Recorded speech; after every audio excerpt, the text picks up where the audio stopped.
Olá, seja muito bem-vindo ao Band Entrevista. A recente morte do neto do ex-presidente Lula de meningite acendeu o alerta sobre a importância da imunização. O pequeno Arthur, de apenas 7 anos, não resistiu a um dos tipos da doença, a meningite meningocócica. Mães, pais e responsáveis ficaram preocupados e a busca pelas vacinas aumentou. A meningite é um processo inflamatório das meninges, membranas que envolvem o cérebro e a medula espinhal. Pode ser causada por diversos agentes infecciosos ou também por processos não infecciosos, como, por exemplo, medicamentos. A ocorrência das meningites bacterianas é a mais comum no outono e inverno e das virais na primavera-verão.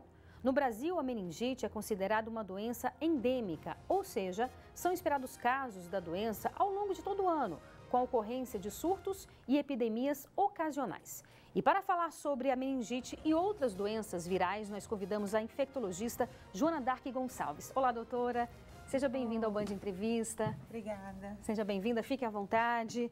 Vamos tentar esclarecer um pouco os pais e mães que estão ainda, ficaram e ainda estão um tanto quanto apreensivos com essa morte precoce. Há motivos para alarde, doutora? Bom, a gente tem que se preocupar sim, temos que ter um cuidado adequado, principalmente com a carteira de vacinação dos nossos filhos e com a nossa também. Realmente, meningite é um tema bem relevante e tem, dependendo do caso, tem uma mortalidade alta. Existem alguns tipos da doença, é isso que a gente pode explicar um pouco mais para as pessoas? Isso, como você bem disse ao início da matéria, a gente tem as meningites que são causadas por diferentes agentes. As não infecciosas, que aí a gente tem, essa inflamação pode ser causada por trauma, por medicamento. Quedas. Em bebês principalmente ou não necessariamente? Também. Que são mais frágeis? São mais frágeis. Além disso, a gente tem tumor também na pessoa maior, e até em criança.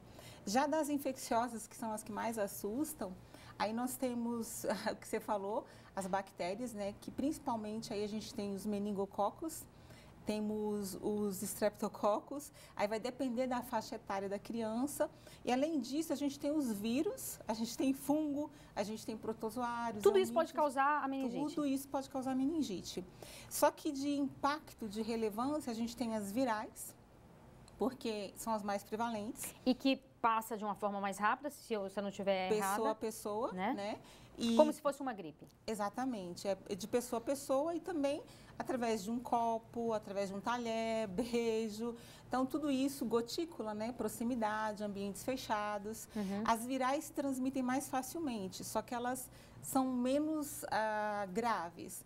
Já as bacterianas são as que mais assustam, que é o caso do grupo meningococo. Como é que ela é transmitida, essa bacteriana? A bacteriana da mesma forma da viral. Forma que a viral.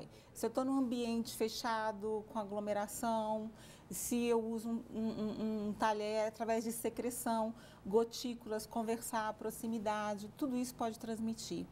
E sem falar, assim, que essa transmissão, algumas pessoas são chamados portadores assintomáticos, Então, a gente tem pessoa que tem essa bactéria na orofaringe e que não fica doente, mas transmite. Então, a transmissão sempre através de secreção. Algumas não transmitem pessoa a pessoa, como, por exemplo, a de fungo. É mais uma autoinfecção que reativa, mas as virais, as bacterianas, sim, transmite através de secreções e gotícula. E todas elas podem levar à morte? Todas podem, infelizmente. Poxa. Mas o que mais assusta nas bacterianas são as mais letais. Por exemplo, no caso dos meningococos, que a gente tem 13 tipos de bactérias. Elas, a letalidade chega, a mortalidade chega a 30%, dependendo.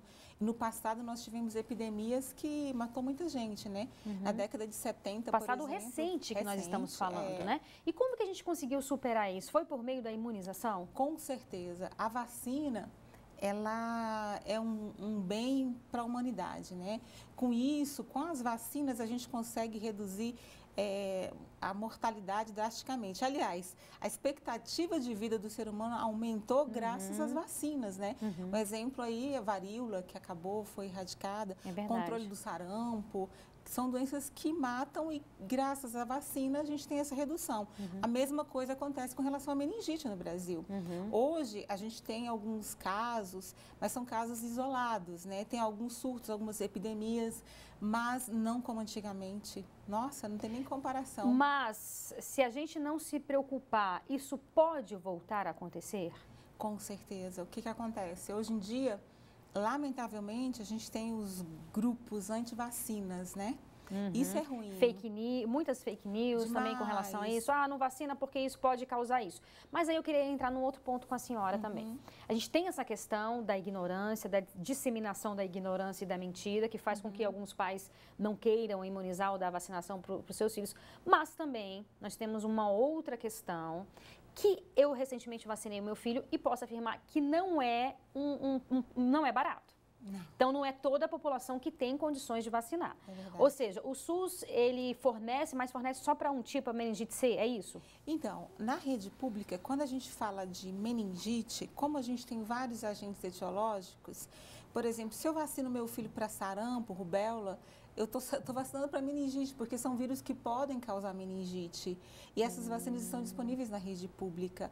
Quando eu falo nas bacterianas, por exemplo, a gente tem disponível no SUS a meningo-C, que previne contra 60% a 70% das formas de meningite bacteriana. É a mais prevalente, a gente pode dizer assim. É a mais prevalente. Então, eu posso não ter uma cobertura ampla das meningites, mas como saúde pública, está suficiente para quem não tem condições de você estar mantendo, né, a prevenção do seu filho de uma forma razoável. Então, aí agora eu vou entrar para um alerta que você pincelou no começo da nossa entrevista, que é: os pais e responsáveis precisam levar os seus filhos para vacinar, para imunizar.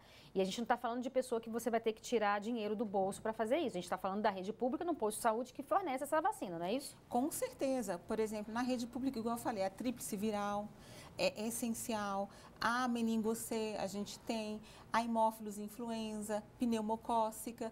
Tudo isso previne contra meningites, pneumonias, infecções virais que podem ter um desfecho drástico para o seu filho. E o nosso Ministério da Saúde, essa preocupação com o Programa Nacional de Imunização, na verdade, assim, é um dos nossos grandes orgulhos, né? Eu tenho um orgulho enorme pelo Programa de Imunização brasileiro, porque o Brasil, diferente de outros países, através desse programa, tem evitado uma mortalidade altíssima, né? E é um exemplo para o mundo. Então, a gente tem que aproveitar essa oportunidade. É verdade. E é nosso dinheiro, né? Claro. Com certeza. É isso. E olha, a gente lembra que você também pode participar do nosso programa com sugestões de entrevistas, enfim. Participar aqui, o nosso telefone, anote, é o 999769204. E agora a gente vai para um breve intervalo, é bem rápido, não saia daí, eu espero você.